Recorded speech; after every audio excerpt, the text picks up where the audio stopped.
Hello guys, good morning. मैं जनार्दन सिंह पुनः आपका ऑनलाइन क्लासेस में स्वागत करता हूं। जैसा कि हमने आपको कक्षा 10 रसायन विज्ञान में धातु और अधातु के विषय में पिछली वीडियो में बताया था, जिसमें आपने धातु, अधातु और मिश्र धातु, उपधातु तथा इलेक्ट्रोड विभव, वैद्युत रासायनिक श्रेणी, मानक इलेक्ट्रोड विभव के विषय में आपने समझा था। आज हम आपको उसी के आगे जो क्वेश्चंस लगे हुए हैं उसी क्रम में हम आपको जो परिभाषा आती है उन परिभाषाओं को हम क्रम से कंप्लीट करेंगे, जिससे कि हमारा लेसन भी कंप्लीट हो जाएगा और तैयारी भी हमारी अच्छे से हो जाएगी। तो चलिए देखते हैं खनिज कि खनिज किसे कहते हैं। खनिज आपने सुना भी है कि इतने खनिज पाए गए, इधर से इधर खनिज आए, उसका संश्लेषण किया गया, आप अच्छी तरह से जानते सुनते हैं, लेकिन उसके विषय में आप नहीं जानते। तो चलिए उसकी परिभाषा भी जान लेते हैं। खनिज किसे कहते हैं? धातु पृथ्वी में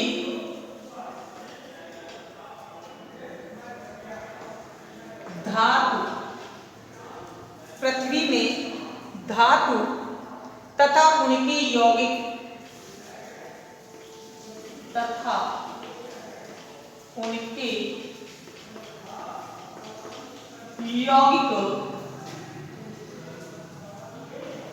पृथ्वी में जिस रूप में पाए जाते हैं उन्हें खनिज कहते हैं।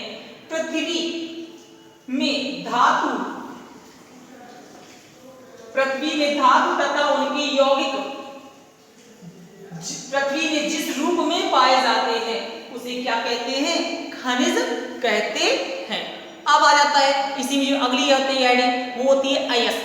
अयस्क किसे कहते हैं? चलिए अयस्क भी देख लेते हैं।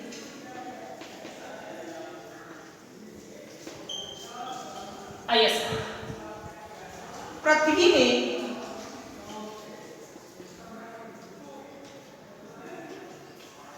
पाए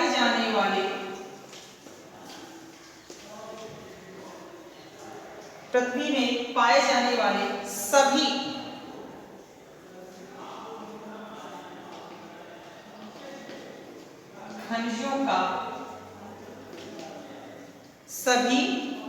खनिजों का निष्कर्षण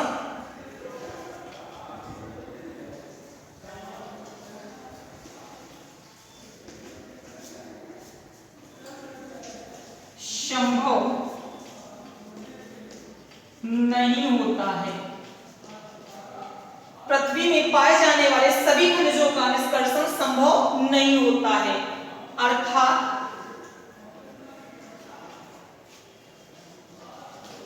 जिन खनिजों का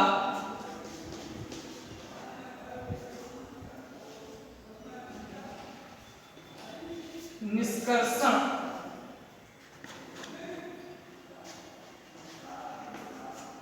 कम खर्चे में हुआ, सरलता से होता है, उसे अयस्क कहते हैं। मतलब समझ लीजिएगा कि पृथ्वी में धातु तथा यौगिक जिस रूप में पाए जाते हैं उसे क्या कहते हैं? खनिज कहते हैं। और पृथ्वी में सभी खनिजों का निष्कर्षण करना असंभव होता है, अर्थात जिन खनिजों का निष्कर्षण सरलता से कम खर्चे में होता है, यानी संभव हो जाए, उसे क्या कहते हैं? आप अयस्क कहते हैं। अब आ जाते हैं धातु कर्म किसे कहते हैं? धातु कर्म क्रम से हम आइडिया को लेकर चल रहे हैं, जो आपके यूपी बोर्ड में पूछे जाने वाले क्वेश्चन हैं उन्हीं पे हम फोकस डाल रहे हैं। तो चलिए देखते हैं अयस्क धातु कर्म।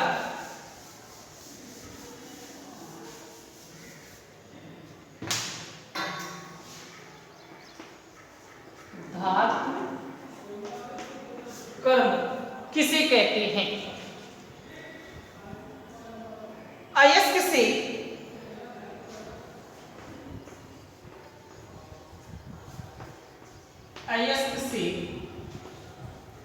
जिन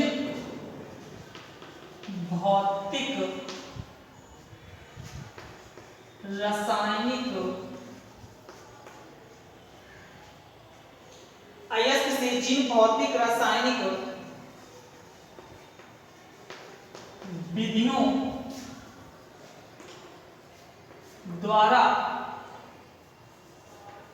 शुद्ध धातु का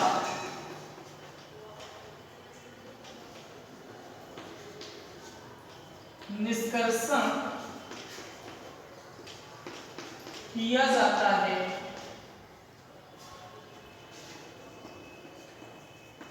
उसे धातु कर्म कहते हैं। अयस्क से जिन भौतिक रासायनिक विधियों द्वारा शुद्ध धातु का निष्कर्षण किया जाता है उसे क्या कहते हैं? धातु कर्म कहा जाता है। अब धातु कर्म की कितनी विधियां हैं तो उन विधियों के विषय में भी जान लेते हैं। नंबर 1, अयस्क का शांतरण।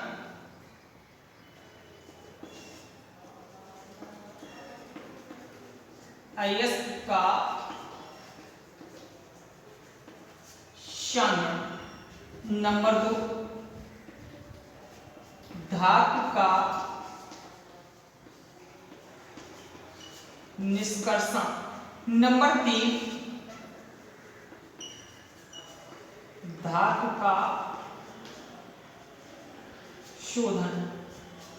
इन 3 विधियों को भी पढ़ना होगा। इन विधियों में भी और विधियां इनके साथ लगी होंगी कि धातु निष्कर्षण में आप जैसे इसका शांतरण तो एक ही विधि आ गई, फेन प्लवन विधि या गुत्ती पृथक्करण विधि, ये आप पढ़ लेंगे। लेकिन धातु निष्कर्षण में कई हेडिंग आपके पास पढ़ने को मिलेंगी। भर्सन है, निष्ठापन है, प्रगलन है।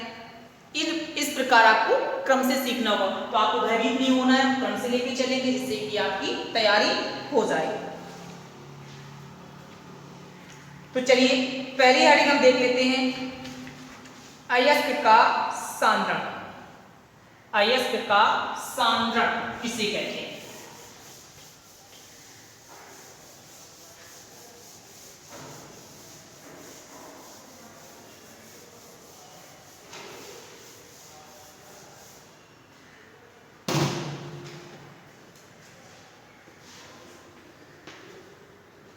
अयस्क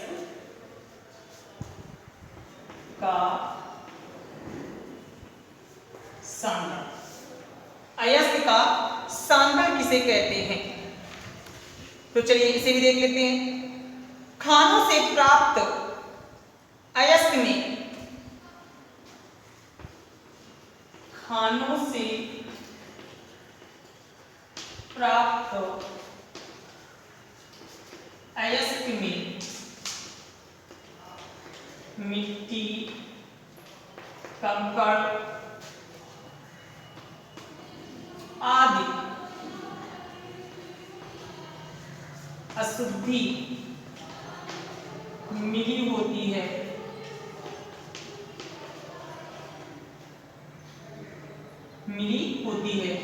जिसे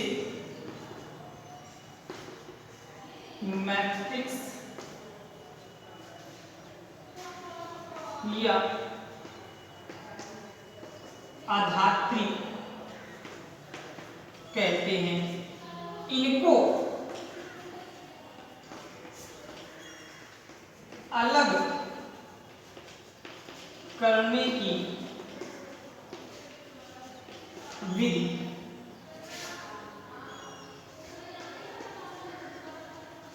अयस्क का शांतरण कहलाता है। मतलब समझिएगा कि खानों से प्राप्त अयस्क में मिट्टी, कंकड़, बालू, रेत आदि अपद्रव्य पदार्थ मिले होते हैं। इन अपद्रव्य पदार्थों को क्या नाम आप देते हैं? मैट्रिक्स या अधात्री कहते हैं। इन अधात्रियों को, इन अशुद्धियों को दूर करने की विधि क्या कहलाती है? अयस्क का सांद्रण कहलाती है। अब ये क्वेश्चन सुना कि अयस्क का सांद्रण हम कितनी विधियों से कर सकते हैं। तो अयस्क का सांद्रण जो आपके चैप्टर में लगी हुई है, वैसे देखा जाए तो आपके पास 3 विधियां होती हैं। कौन कौन सी होती हैं? गुरुत्वीय पृथक्करण विधि, झाग प्लवन विधि, चुंबकीय पृथक्करण विधि। फिर भी हम आपको फिर देख लेते हैं।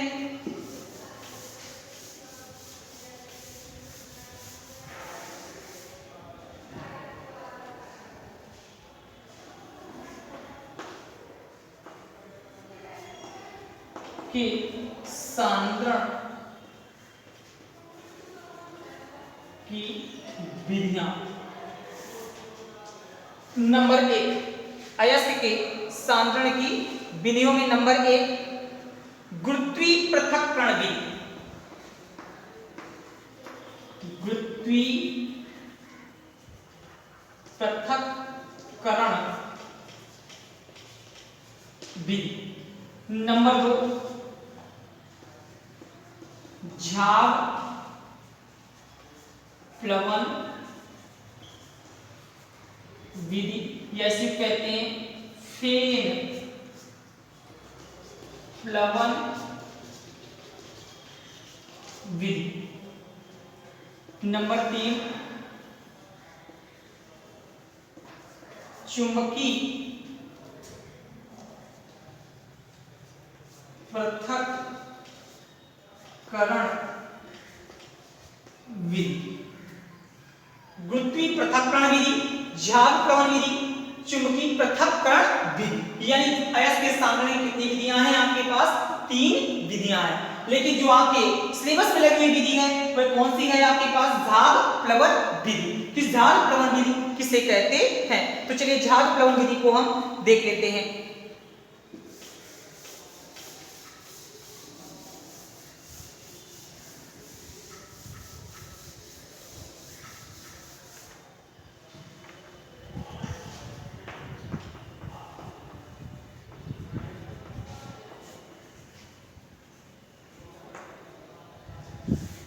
झाग प्लवन विधि। झाग प्लवन विधि किसे कहते हैं? इस विधि द्वारा किसका सांद्रण किया जाता है, यह भी समझना होगा। इस विधि द्वारा सल्फाइड अयस्कों का सांद्रण किया जाता है। इस विधि द्वारा सल्फाइड अयस्कों का सांद्रण किया जाता है। इसमें एक धातु का टैंक लेकर उसमें चीड़ का तेल तथा सल्फाइड अयस्क का विलयन डालते हैं। फिर वायु की तेज धारा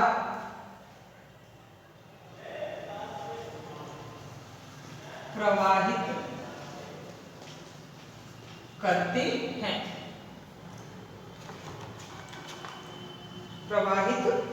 हैं। जिससे शुद्ध अयस्क ऊपर झाग के रूप में तथा अशुद्धि नीचे बैठ जाती है। इस विधि द्वारा सल्फाइड अयस्कों का सांद्रण किया जाता है। इसमें एक धातु का टैंक लेते हैं, उसमें चीड़ का तेल तथा सल्फाइड अयस्क का विलयन मिला देते हैं तथा वायु की तेज धारा प्रवाहित करते हैं तो शुद्ध अयस्क झाग के रूप में ऊपर तथा अशुद्धि नीचे बैठ जाती है। तो चलिए इसका हम एक फिगर देख लेते हैं, फिगर के माध्यम से भी समझ लेते हैं। तो चलिए देखते हैं।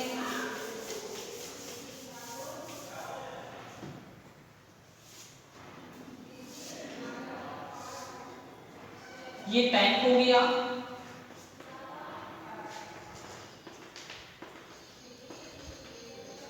इसमें सल्फाइड अयस्क प्लस चीड़ का तेल भर दिया।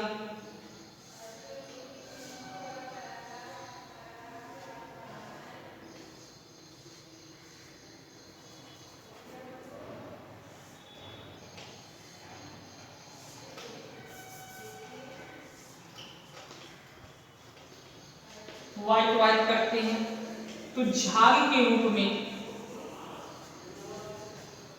ये शुद्ध अयस्क हो गया और जो नीचे बैठ रही हैं वो क्या कहलाएंगी? आधात्रिय मैट्रिक्स। इस प्रकार आप फिगर के माध्यम से भी अयस्क सांद्रण को समझ सकते हैं। आज के लिए इतना ही। कल हम आपको और अच्छी जानकारियां देंगे जो आपके पास टॉपिक में लगी होंगी। आशा करते हैं आप सभी को समझ में आया होगा। धन्यवाद।